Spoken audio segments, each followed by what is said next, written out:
ओम नमः शिवाय। नमस्कार हरि प्रेमियों, आपका हमारे YouTube चैनल में स्वागत है। हरि प्रेमियों, कैसे हैं आप? उम्मीद है आप सब अच्छे होंगे।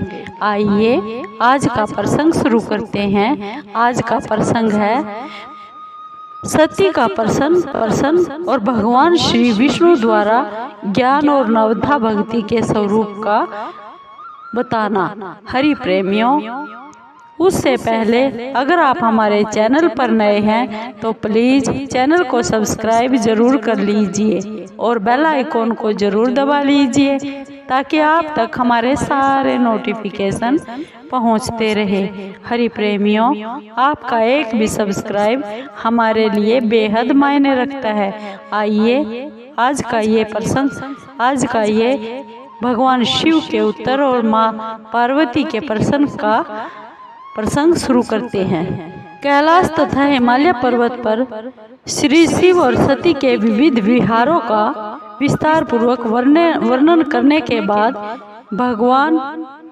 ब्रह्मा जी ने कहा, मुने, एक दिन की बात है, देवी सती एकांत में भगवान शंकर से मिली और उन्हें भक्ति पूर्वक प्रणाम करके दोनों हाथ जोड़कर खड़ी हो गई।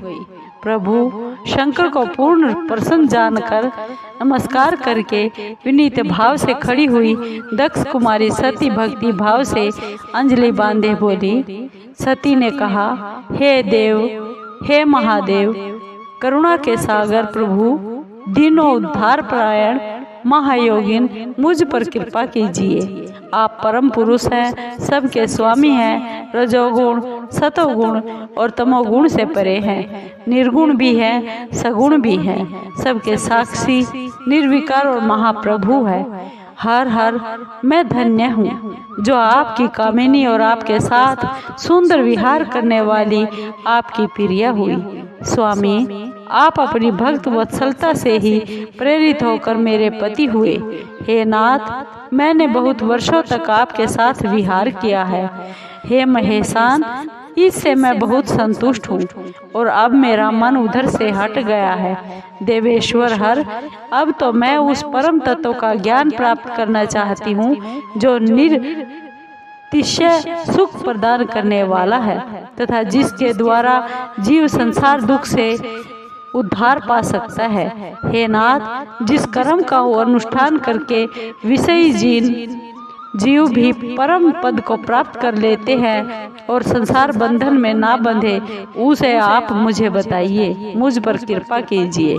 ब्रह्मा जी कहते हैं, हे मुने, इस प्रकार आदि शक्ति महेश्वरी सती ने केवल जीवों के उद्धार के लिए जब उत्तम भक्ति भाव के साथ भगवान शंकर से प्रसन्न किया, तब उनके उस प्रसन्न को सुनकर स्वेच्छा से शरीर धारण करने वाले तथा योग के द्वारा भोग से विरक्त चित्त वाले स्वामी शिव ने अत्यंत प्रसन्न होकर सती से इस प्रकार कहा। शिव बोले, देवी, हे दक्ष नंदिनी, हे महेश्वरी, सुनिए, मैं उसी परम तत्व का वर्णन करता हूँ जिसे वासनाबद्ध जीव तत्काल मुक्त हो सकता है।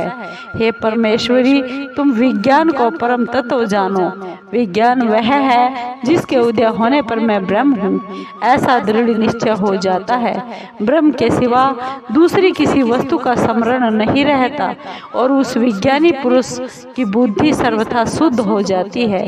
हे प्रिय, वह विज्ञान दुर्लभ है। इस त्रिलोकी में उसका कोई ज्ञाता नहीं है, कोई विरला ही होता है।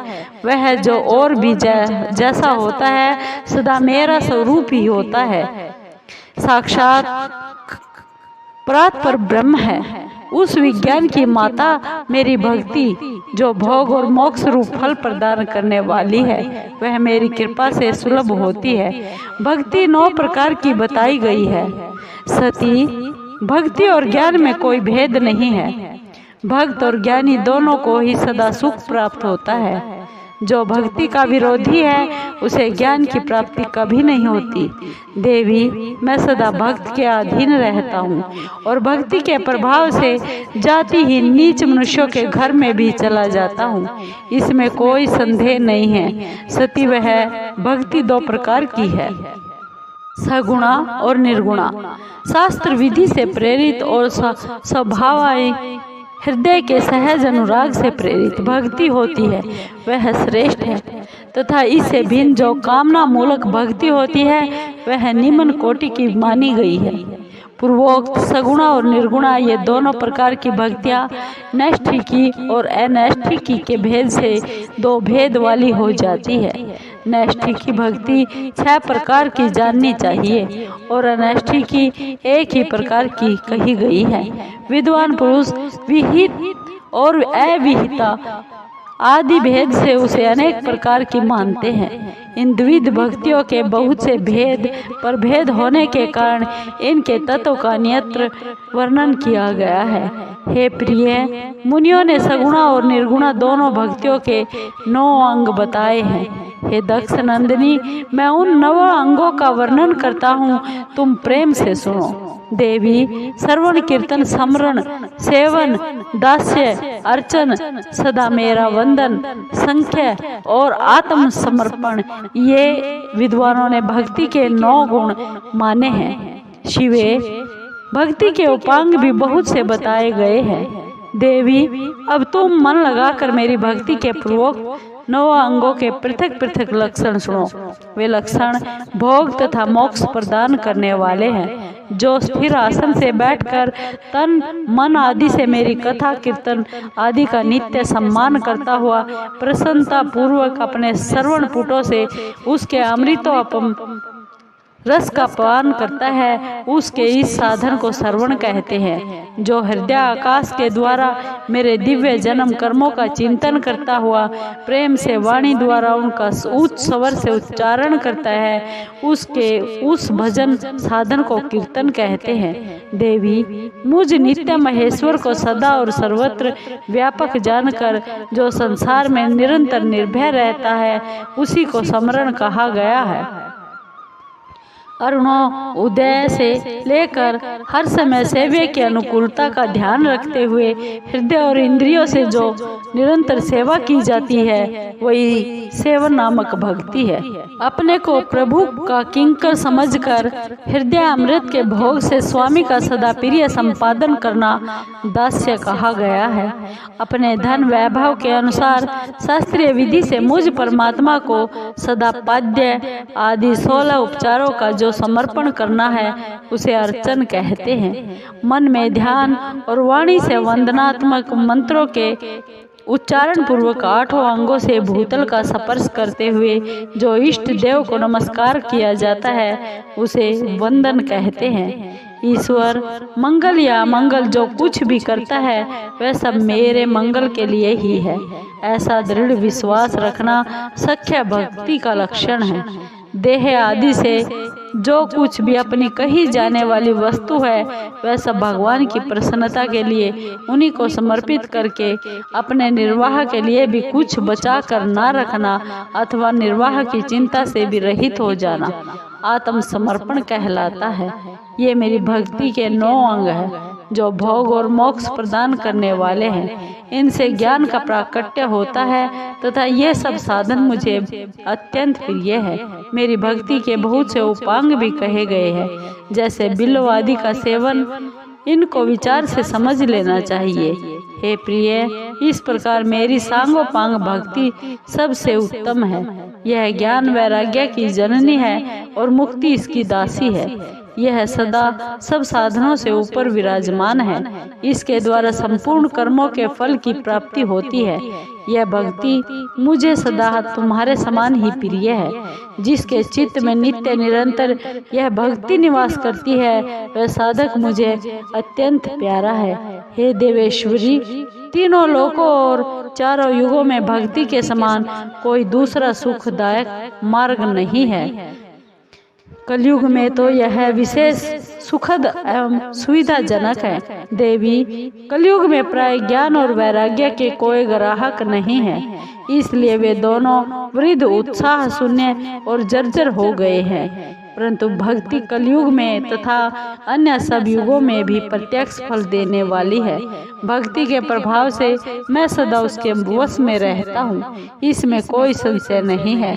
संसार में जो भक्तिमान पुरुष है उसकी मैं सदा सहायता करता हूँ, उसके सारे विघ्नों को दूर हटाता हूँ। उस भक्त का जो शत्रु होता है वह मेरे लिए दंडनीय है, इसमें संशय नहीं है। देवी, मैं अपने भक्तों का रक्षक हूँ।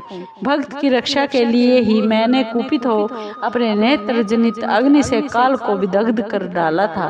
हे प्रिय, भक्त के लिए मैं पूर्व काल में सूर्य पर भी अत्यंत क्रुद्ध हो गया था और शूल लेकर मैंने उन्हें मार भगाया था।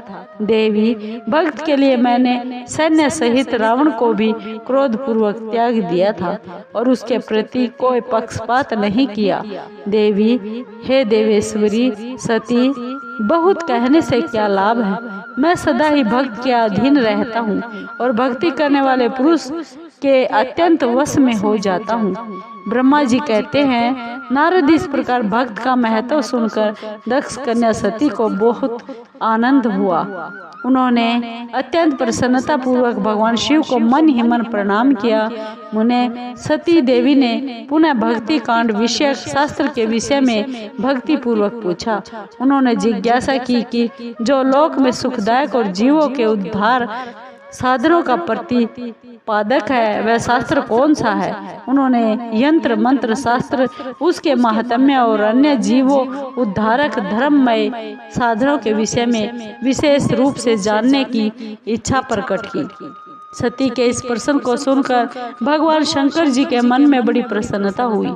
उन्होंने जीवों के उद्धार के लिए सब शास्त्रों का प्रेम पूर्वक वर्णन किया। महेश्वर ने 5 अंगों सहित तंत्र शास्त्र, यंत्र शास्त्र और भिन्न भिन्न देवेश्वरों की महिमा का वर्णन किया। मुनीश्वर इतिहास कथा सहित उन देवताओं के भक्तों की महिमा का, वर्णाश्रम धर्मों का तथा राजधर्मों का भी निरूपण किया। पुत्र और स्त्री के धर्म की महिमा का, कभी नष्ट न होने वाले वर्णाश्रम धर्म का और जीवों को सुख देने वाले वैदिक शास्त्र तथा ज्योतिष शास्त्र का भी वर्णन किया। महेश्वर ने कृपा करके उत्तम सामुद्रिक शास्त्र का तथा और भी बहुत से शास्त्रों का तत्व से वर्णन किया। इस प्रकार लोकोपकार के करने के लिए सद्गुण संपन्न शरीर धारण करने वाले त्रिलोक सुखदायक और सर्वज्ञ सती शिव हिमालय के कैलाश शिखर पर अन्य स्थानों में नाना प्रकार की लीलाएं करते रहते थे। वे दोनों दंपति साक्षात पर ब्रह्म स्वरूप है।